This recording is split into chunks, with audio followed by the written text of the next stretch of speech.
Сегодня, пока мы писали ролик, приходило много сообщений о том, что началось наступление ВСУ. Говорилось о прорванных участках обороны. На момент записи ролика еще не ясно, что именно происходит. В случае быстрых изменений на фронте мы выпустим сегодня еще один.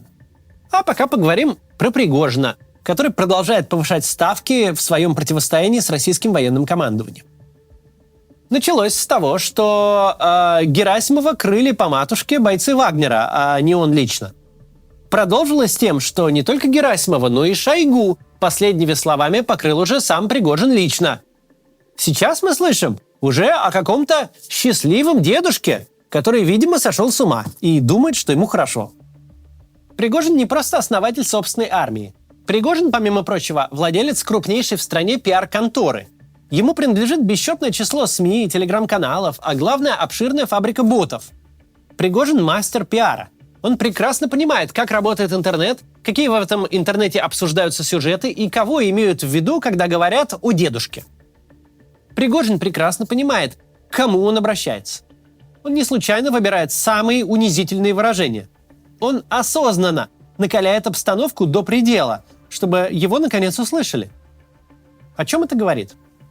Это говорит о крайней степени отчаяния, о том, что все другие способы не сработали, о том, что он понимает, смерть стоит за углом, хорошего выхода так и так нет, башку ему в любом случае свернут, так что можно ни в чем себе не отказывать. Но прежде чем перейдем к сущностному обсуждению, давайте оценим ситуацию в целом, потому что фигуру Пригожина нет смысла рассматривать в отрыве от контекста. Почему нужно обсуждать эту тему вообще?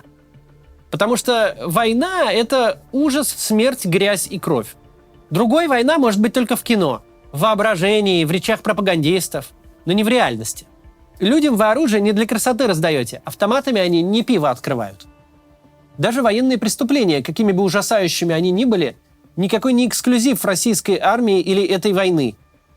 Не было пока такой армии и такой войны, где не совершалось бы зверств. Однако то, как Россия воюет, то, что вместо одной армии у нее целый зоопарк вооруженных формирований, которые непонятно в каких еще и между собой отношениях, это прям беспрецедентный феномен.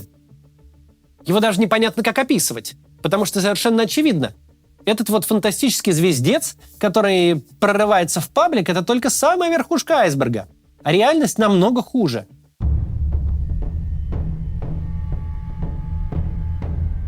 Давайте для начала вспомним диспозицию. У России есть регулярная армия, подчиненная Министерству обороны во главе с Шойгу и Генштабу под командованием Герасимова.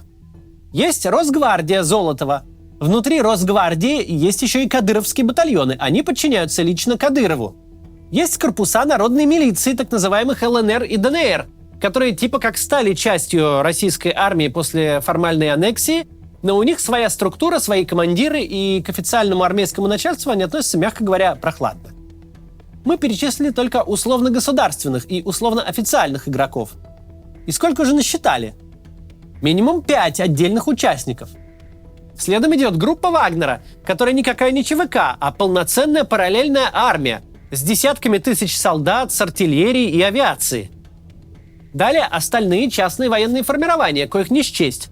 Например, мы точно знаем, что собственная ЧВК есть у «Газпрома» и, видимо, у каждой российской госкорпорации. Но и это не все. Потому что существует также несметное число самостоятельных шаек, которые скорее банды, чем военные организации. А еще есть мерцающие региональные батальоны, то ли собранные, а то ли нет, о которых все забыли примерно сразу, как только о них было объявлено, об их формировании. Где там воюют те самые собянинские полки, науке до настоящего момента неизвестно. Однако вроде как они же были. В принципе, ситуация такова, что организовать собственную армию сегодня проще, чем открыть газетный киоск. Частные армии – новая мода. Если у тебя есть автомат и 3 друзей, то ты уже без 5 минут генерал своей армии. Итак, утрата монополии на насилие. Ключевой вопрос сегодняшней повестки – за каким ж таким хреном таких делов натворили? Поколения европейских монархов жили, правили, воевали и погибали, чтобы ликвидировать феодальную вольницу. Чтобы все вооруженные люди в пределах владений конкретного государя подчинялись только ему. Чтобы парочка графов и примкнувший к ним герцог не могли явиться в столицу с собственными армиями и отобрать у него трон. Столетия ушли на то, чтобы король стал не просто феодалом, первым среди равных, но главным и единственным начальником. Так возникли централизованные государства современного типа. Ни один правитель, будь он трижды либеральный демократ или кровавый тиран, не стал бы обращать этот процесс вспять. Не стал бы раздавать армии кому попало. Потому что монополия на насилие – это синоним вообще слова «власть». Тем более это верно, когда мы говорим о Путине, человеке, который всю свою власть построил на централизации и монополизации, который везде нагородил вертикали, который старательно избегал любой конкуренции, неважно, в политике, пропаганде или в бизнесе. Так какого рожна? Он добровольно отказывается от фундамента власти. По какой причине он не может контролировать свои же вооруженные формирования? Ответ настолько же прост, насколько нелеп. Мы имеем дело с наследием 2014 года. Мы имеем дело с наследием прокси-войны на Донбассе, когда главная задача Путина была в отрицании участия, в создании групп таинственных добровольцев, напрямую не аффилированных с Россией. Мы имеем дело с теми самыми трактористами, которые купили форму в военторге.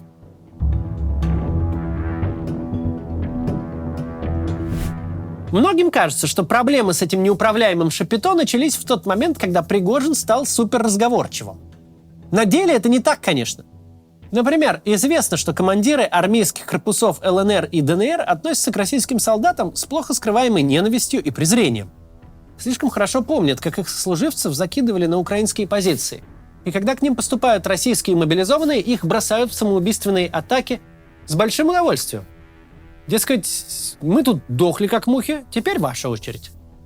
Да и прямое препирательство с Путиным на самом деле происходит не впервые. Все как-то пропустили эту историю, но если помните, зимой Путин объявил рождественское перемирие, на что Пригожин сказал: «Вагнера это не касается». Никто особо не обсуждал тот инцидент, но вообще-то это был акт прямого неподчинения. Вообще-то Пригожин мог молча проигнорировать Путина, но решил сказать публично: приказы верховного главнокомандующего распространяются на тех, кем он верховно главнокомандует. А это не мы. Почему Пригожин делает то, что делает? Ну а какие у него еще варианты? Прямо сейчас ВСУ активно поджимают фланги в Бахмуте. Мы не знаем, чем закончится украинское наступление, но, видимо, ни у кого нет сомнений, что для группы Вагнера это будет конец. Вагнеровцы понесли огромные потери, лишились возможности пополнения из колоний и просто устали.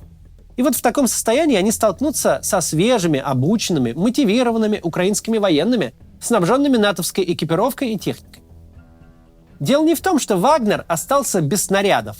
Вагнер не стал какой-то специальной категорией лишенцев, просто теперь его снабжают наравне с остальной армией. Дело в том, что когда случится то, что неизбежно должно случиться, когда фронт в Бахмуте посыпется, кто-то должен отвечать за провал. Кто-то должен сказать: «Ну я же говорил, я же предупреждал, это не моя вина. Виноваты те, кто меня обделил. Обделил людьми, обделил снарядами, обделил деньгами. Виноваты те, кто сбежал со своих позиций и оголил мои фланги». Насколько бы странно это ни звучало, но сейчас разные группировки российской армии решают для себя только один вопрос: кто будет крайним? И если армейское начальство может не публично преподносить Путину свою точку зрения, то у Пригожина, похоже, остался только один путь – попадать в заголовки. Отсюда тот тон и стиль, который применяет Пригожин. Подлая сущность новостной повестки заключается в том, что ей все время требуется эскалация. Нельзя 10 раз одинаково обозвать Герасимова и Шойгу и остаться в центре внимания. Если на тебя перестали обращать внимание, то придется максимально прозрачно намекать уже на Путина. Причем намекать настолько болезненно, чтобы Путин не мог не отреагировать. Дедушка! Проходит главный путинский праздник, главный путинский парад. И едва парад заканчивается, один из главных комбатантов публично рассуждает о дедушке, который может оказаться мудаком. На такой выпад должна последовать какая-то реакция. Ведь не может быть, чтобы кто-то наговорил через запятую самых унизительных для главного начальника оскорблений, и за этим ничего не последовало.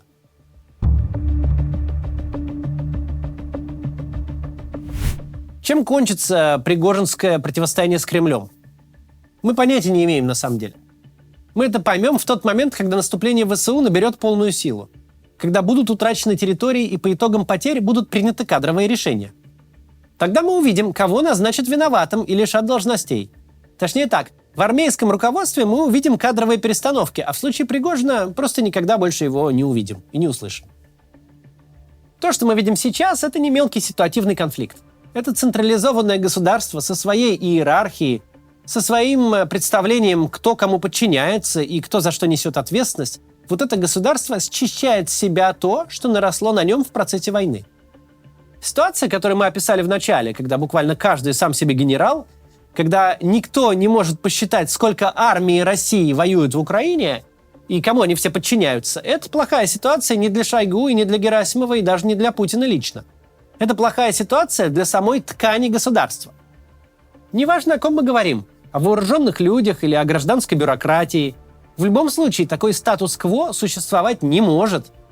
Пригожин опасен не сам по себе, убить-то его небольшая для той системы проблема. Он опасен как дурной пример, как прецедент. Вот, можно создать параллельную силовую вертикаль, управлять ею на свой вкус, всех посылать по матушке, и ничего тебе за это не будет. Ответ на вопрос, можно так или нельзя, даст именно грядущее наступление. Если Вагнер будет вынесен в одни ворота, если Пригожин окажется ни на что не годен, то генералы и гражданские чиновники смогут прийти к Путину и сказать: «Ну и зачем же вы, Владимир Владимирович, раскормили всех этих отморозков? Зачем вы нас заставили унижаться перед ними? Ваша надежда и опора – только государственная машина. Никакие другие ребята вам не друзья. Они слишком быстро выходят из-под контроля». Хуже того, они при этом не дают искомых результатов. В чем смысл того, что вы послушно терпели, когда вас публично унижали? Во имя чего мы терпели посылы по матушке? Как Бахмут захватили, так его и сдали. Из всего перечисленного следует парадоксальный вывод. Приблизительно вся государственная машина кровно заинтересована в том, чтобы Вагнер в Бахмуте был не просто разбит украинским наступлением, а чтобы от него и следа не осталось. Потому что ВСУ нафиг не нужно идти до Москвы и захватывать дворцы. А вот куча вооруженных неуправляемых отморозков может все что угодно. Их действия непредсказуемы. Это вам не ВСУ. Пригожин совершенно не дурак. Он прекрасно понимает, до какой степени он чуждое образование на теле российского государства. Он прекрасно понимает, что при любом подходящем случае от него избавятся. Отступать ему некуда. А когда отступать некуда, ставки можно повышать бесконечно. Отсюда такой тон. Отсюда такое отчаяние. Потому что враги за спиной Пригожина намного страшнее, чем те, которые наступают с фронта. Враги за спиной предельно мотивированы сдать его наступающим. Чем дальше будет продвигаться ВСУ, тем истеричнее будет Пригожин. Мы же, наблюдая за внутренними конфликтами, будем все больше узнавать об истинном устройстве российского государства. До завтра.